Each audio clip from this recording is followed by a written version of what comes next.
Olá, seja muito bem-vindo a mais um vídeo aqui do canal Vocação Jurídica. Essa é a sua primeira vez por aqui? Se for, seja muito bem-vindo.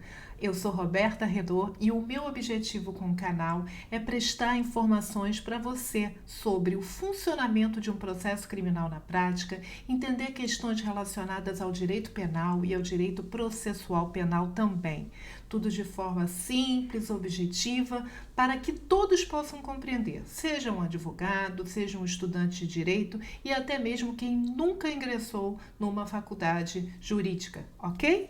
Bom, hoje a gente vai falar, o tema é importante, como revogar uma prisão. Mas antes de falarmos do como, eu vou precisar trazer alguns assuntos anteriores. Um deles é o tipo de prisão que existe no Brasil. Na verdade, são vários tipos de prisão. Então, para você entender como funciona a revogação, você precisa primeiro entender quais são essas prisões. Depois, a diferença entre os verbos revogação e relaxamento, porque são diferentes. E depois, a gente também vai entender quando o advogado pode pedir a revogação da prisão. E aí, só depois que a gente falar sobre todas essas questões, é que nós vamos para o cerne do assunto, que é como pedir a revogação, ok? Então, vamos lá. Primeira coisa que você precisa entender é as espécies de prisão no Brasil. A gente tem a prisão em flagrante, temos a prisão temporária, temos a prisão preventiva e a prisão definitiva.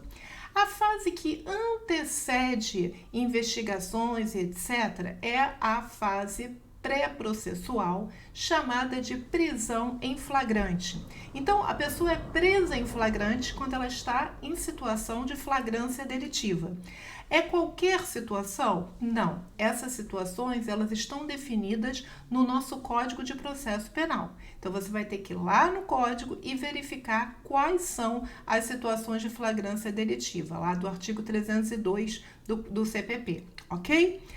Bom, depois que a pessoa é presa em flagrante, ela vai ser apresentada a uma audiência de custódia perante um juiz. E esse juiz vai analisar se a prisão dela será mantida ou não. Se a prisão for mantida, ela se transforma em prisão preventiva. Então, o que era flagrante passa a ser preventiva. A prisão preventiva, ela pode ser decretada a qualquer momento, desde a fase da investigação até o momento em que a sentença condenatória transita em julgado. O que é isso, Roberta? Não tem mais recurso nenhum. Aquela sentença se torna definitiva. Então, durante esse período, a prisão preventiva pode ser decretada, ok? Depois da preventiva, a gente tem também uma outra prisão chamada prisão temporária. Ela só pode ser decretada na fase da investigação. Então, o delegado, ele pode representar pela prisão temporária. Ele vai pedir ao juiz para que decrete, a grosso modo aqui explicando para quem não tem formação jurídica, ele vai pedir ao juiz para que decrete a prisão temporária. Então, esse é um outro tipo de prisão. E aí, por fim, a gente vai falar da prisão definitiva. É aquela em que já foram esgotados todos os recursos, o juiz condenou alguém ao cumprimento de uma pena. Então, a pessoa ela é presa para cumprir essa pena. Então, veja bem, nós temos o flagrante, temporária e preventiva. São prisões que ocorrem antes da condenação definitiva. Por isso que elas são chamadas de prisões cautelares, E temos, por fim, a prisão definitiva, que é quando há a condenação, ok? Bom, o que você precisa entender é que o juiz não pode simplesmente decretar a prisão preventiva, decretar a prisão temporária, não. Ele tem que obedecer requisitos. Então, a lei prevê as situações que comportam que cabe a prisão em flagrante, que cabe a prisão temporária e que cabe a prisão preventiva. É claro que eu não vou falar exaustivamente sobre isso aqui, porque não é o objeto. A gente vai entender como revogar uma prisão. Mas primeiro você precisa dessas considerações. Então, quando a gente fala em prisão preventiva, por exemplo, para saber se aquele caso se encaixa numa prisão preventiva, eu vou ter que olhar se o que está escrito lá no artigo 312 do Código de Processo Penal se adequa ao caso em concreto. Então, se tiver, o juiz pode decretar. Se faltar um daqueles requisitos do 312, o juiz não pode decretar, ok?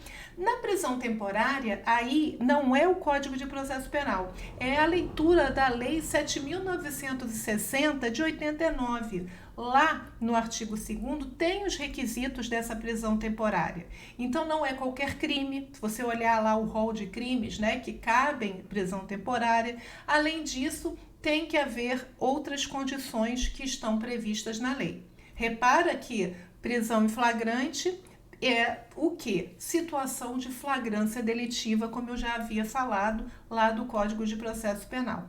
Tá bom? Então, cada uma das prisões, elas exigem determinadas situações, determinados requisitos. E esses requisitos devem ser preenchidos. E aí você pode me perguntar assim, Roberta, ok, mas se por acaso não for preenchido, imagina que você sabe que para decretar a prisão em flagrante, para ser presa em flagrante, a pessoa tem que estar em situação de flagrância delitiva. Um desses exemplos é quando ela está cometendo o crime. Imagina que no caso concreto, no caso lá do Ricardo, ele não está em situação de flagrância delitiva. Não aconteceu com ele, mas ele foi preso em flagrante. O que vai acontecer? A prisão foi decretada sem os fundamentos que estão previamente estabelecidos na lei. Então, essa prisão passa a ser o quê? Ilegal. Ela é contrária à lei, tá? Então, prisão ilegal. É o que vai acontecer todas as vezes que a prisão é decretada e os requisitos dela não estão presentes no caso em concreto. Então, você precisa analisar se na situação, você é advogado, na situação do seu cliente, aqueles requisitos estão ali. Se não estiverem, a prisão é com certeza ilegal, tá? Bom, vamos aqui voltar. E aí, você precisa também entender, eu vou até dar o exemplo aqui. Imagina que a pessoa foi condenada a cumprir uma pena, essa decisão se tornou definitiva. Muito bem, só que existe um tempo para o Estado cumprir a pena, fazer com que a pessoa cumpra a pena. É o que a gente chama de prescrição da pretensão executória. Então, imagina que o Ricardo, ele ficou solto durante todo o julgamento do processo. Foi condenado, a sentença transitou julgada, a condenação agora é definitiva e ele foi expedido um mandado de prisão para ele começar a cumprir a pena, já que ele estava aguardando o processo em liberdade. Se passaram 10 anos e ninguém capturou o Ricardo, só capturaram o Ricardo no 11º ano, 11 anos depois. E aí, o Ricardo pode cumprir a pena? Não, ele não pode, por quê? Porque já ocorreu a prescrição da pretensão executória. Já passou muito tempo, um tempo superior ao que a lei estabelece.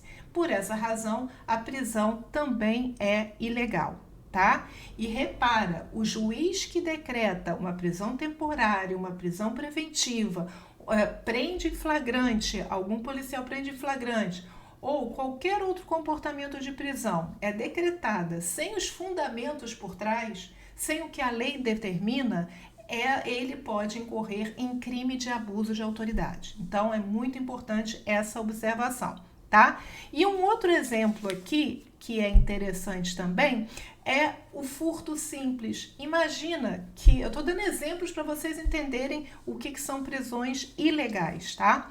Imagina que a Sandra, por exemplo, ela foi presa em flagrante por furto.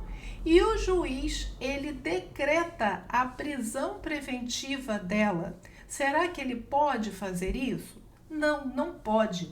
Por quê? Porque o crime de furto, a pena máxima, ela vai, na forma simples, ela vai até 4 anos. E para decretar uma prisão preventiva, tem que ser um crime doloso com a pena que é superior a 4 anos. Então, ele não pode decretar a prisão preventiva nesse caso específico, entende? Então, aqui é uma prisão também ilegal. Não estão presentes os requisitos legais, sabe? Então, é muito importante você prestar atenção nessas observações. Bom, e aí, com base nisso, a gente chega à conclusão de que quando a prisão é ilegal, ela tem que ser relaxada. Então, eu vou pedir o relaxamento da prisão. A revogação, ela pode ocorrer depois que a prisão é decretada e vamos imaginar que desaparece um dos motivos da preventiva.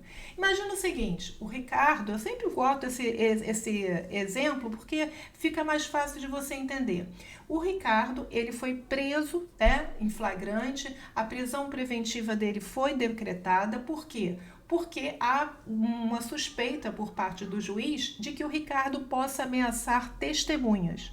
Muito bem, aí o juiz quer que nessa audiência as testemunhas tenham tranquilidade, que elas possam prestar o depoimento delas sem se sentirem ameaçadas. Por isso que o Ricardo está preso. Aí acontece a audiência. Depois da audiência, o advogado ele pode pedir a revogação da prisão, porque aquele motivo que o juiz determinou a prisão, que era para as testemunhas não serem ameaçadas, deixou de existir. As testemunhas já prestaram depoimento totalmente isentas e declararam, imagina que no caso elas declararam que nunca foram ameaçadas e nada. Então agora não cabe mais manter essa prisão, porque o motivo anterior, que era justamente a testemunha prestar declaração na audiência, já ocorreu. Entende? E aí o que o advogado pede? A revogação da prisão. A prisão foi decretada inicialmente por um motivo justo, mas depois o motivo deixa de existir. E aí se pede essa revogação. Então, relaxamento é diferente de revogação, né? Lembra que o relaxamento, a prisão é sempre legal. Embora na prática, isso tudo vai culminar em alvará de soltura, ok? Então, falamos aqui da diferença entre revogação, relaxamento. Agora a gente vai entender o momento em que essas prisões podem ser decretadas, elas podem continuar.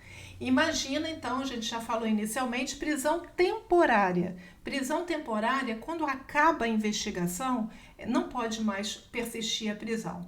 Ou ela vai ser convertida em preventiva, ou aquele acusado, aquela pessoa que foi investigado, indiciado no caso, ele vai ser solto, tá? Então, se a investigação ela é encerrada e ainda tem prisão temporária, a prisão se torna ilegal. Qual é o momento da prisão preventiva? Já falei para vocês, até o término, até o momento em que há uma sentença definitiva condenando alguém. Não cabe mais recurso nenhum. E a prisão em flagrante é só naquele primeiro momento que a pessoa é apreendida, ok? Isso vocês já sabem. Tá, vamos dar sequência aqui então. De que forma eu posso pedir essa revogação ou relaxamento da prisão? Eu já identifiquei que uma prisão é ilegal, ou já identifiquei que aqueles motivos da prisão deixaram de existir. Em que momento que eu posso pedir essa revogação ou relaxamento? O advogado faz esse pedido quando? De que forma, né?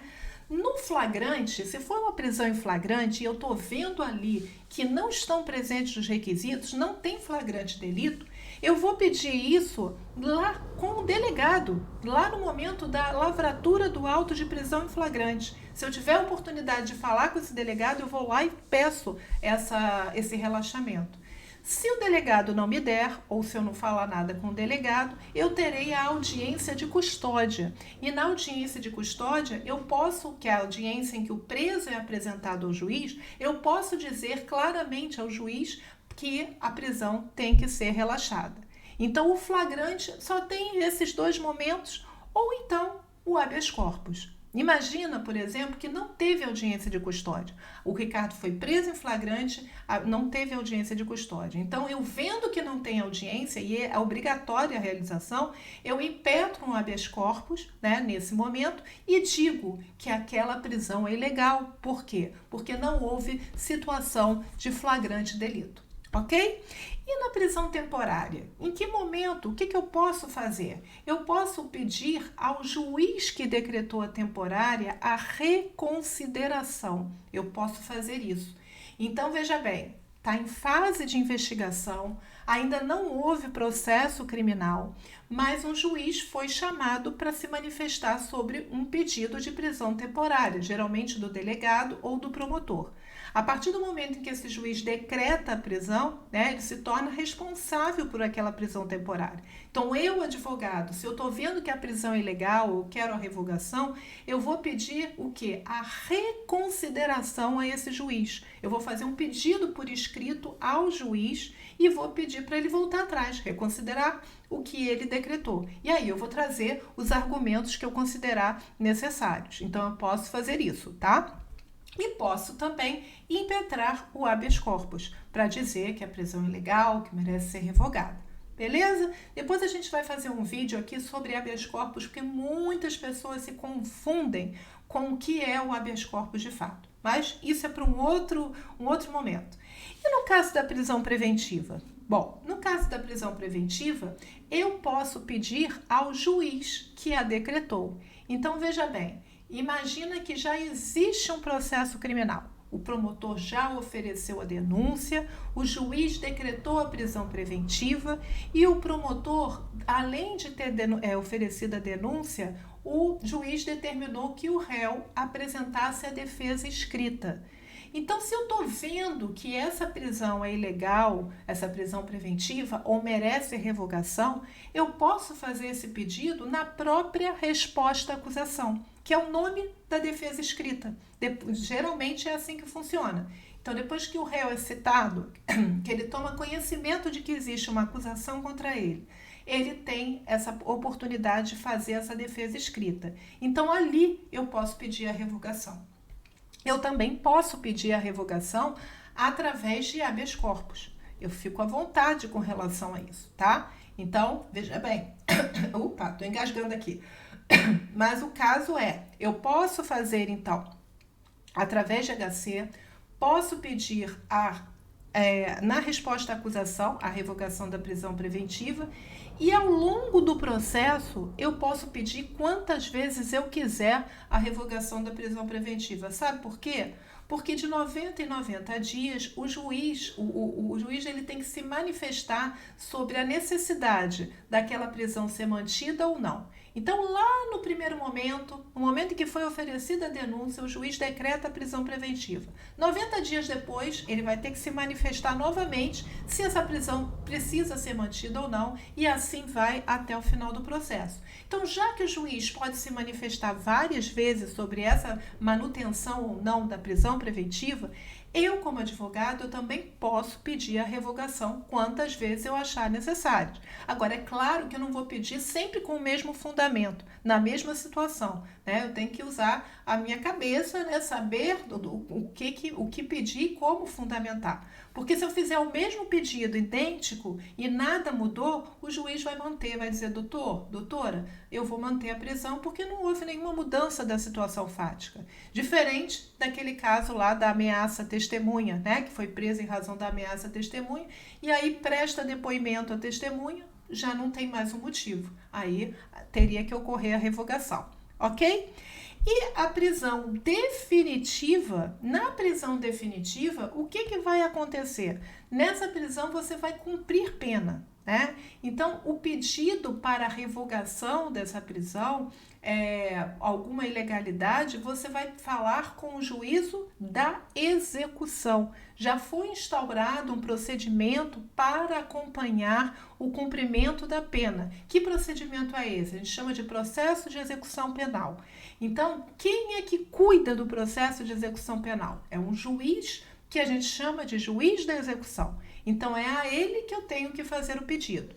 Agora, eu posso também impetrar um habeas corpus, até mesmo antes de instaurar esse processo de execução. Eu estou vendo lá que o meu cliente foi capturado, né? E antes mesmo de esperar a tramitação para instaurar o processo de execução para o cumprimento da pena, eu impetro imediatamente um habeas corpus e digo lá o caso da prescrição, olha, ele não pode mais cumprir pena porque já passou o tempo que o Estado tinha para cumprir, para fazer com que ele cumprisse a pena. Então ele tem que ser imediatamente solto, tá? Não sei se ficou claro, mas espero que vocês tenham compreendido aqui. Eu falei cada prisão e em que momento pode pedir e o que pode, né? Aonde pode fazer. Disposta à acusação, petição, habeas corpus e etc. Agora, é importante também você entender que não basta eu pedir a revogação. Qual é o maior erro que os advogados cometem quando pedem a revogação ou relaxamento? Eles costumam copiar e colar, olhar peças, né, de revogação lá no Google, Dr. Google, aí eles veem modelo de peça para revogação de prisão ou modelo de habeas corpus. Aí pega tudo que está escrito lá, sem entender nada, porque não são todos os advogados que compreendem o Instituto do Habeas Corpus, como funciona, quais são os requisitos, mas então pegam aquilo, copiam aquela peça e colam na deles, sem saber se o caso se adapta ao cliente. Então, isso é o maior erro. Quando você pede a revogação, você tem que trazer os fundamentos para essa revogação, né? Então, você vai ter que estudar. Se é prisão temporária, eu vou olhar a lei 7.960 e vou ver quais são os requisitos. E vou mostrar a esse juiz que os requisitos não estão presentes aqui. Os que a lei diz não estão aqui nesse caso. E eu tenho que trazer documento para comprovar também. Eu tenho que mostrar quem é o meu cliente. Em qualquer decretação de prisão, né, para revogar, o juiz ou o tribunal, ele tem que se sentir muito à vontade que aquela pessoa, se ela for liberta, se ela for solta, ela vai, por exemplo, continuar comparecendo aos atos processuais, se ela for intimada, que ela não vai oferecer nenhum risco à instrução criminal, né? Então, você vai trazer a vida do seu cliente, né? O que eu sempre falo aqui no canal também. Ele trabalha, é prestador de serviços, se não tem carteira de trabalho, mas pode ter MEI ou declarações de clientes que já foram clientes dele, que já tiveram os benefícios do trabalho dele, ele estuda, ele é casado, ele tem filhos, enfim, mostrar que é uma pessoa de bem, que não é uma pessoa, aquela pessoa que foi presa, que está voltada para a criminalidade, que quer reiterar na atividade criminosa. Então, isso tudo é muito importante.